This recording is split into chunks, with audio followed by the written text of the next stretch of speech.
सटाणा शहरातील जुन्या अमरधाम येथे पौर्णिमेच्या मध्यरात्री कथित अघोरी पूजा करण्यात आल्याच्या गाजलेल्या प्रकरणाचा सटाणा पोलिसांनी उलगडा केला आहे।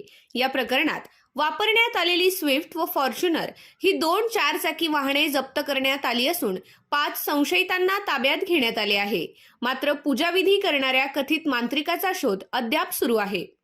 30 मे रोजी मध्यरात्री 2 अलिशान वाहनांतून काही व्यक्ती आणि भगवे वस्त्र परिधान केलेला एक मांत्रिक जुन्या अमरधाम परिसरात आला होता।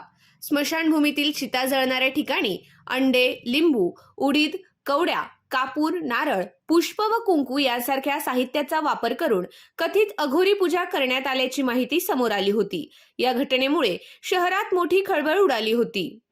पोलीस निरीक्षक योगेश पाटील यांच्या मार्गदर्शनाखाली उपनिरीक्षक अमोल सूर्यवंशी व त्यांच्या पथकाने सीसीटीव्ही फुटेज आणि तांत्रिक पुराव्यांच्या आधारे तपास करून भूषण भगवान पगार, सागर पगार, सुभाष सोनवणे आणि अविनाश अहिरे सर्व राहणार कळवण यांना ताब्यात घेतले।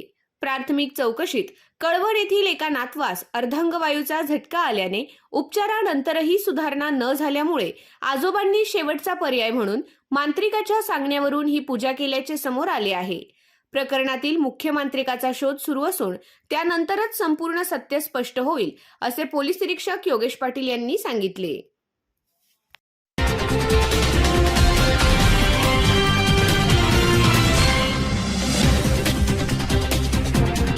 I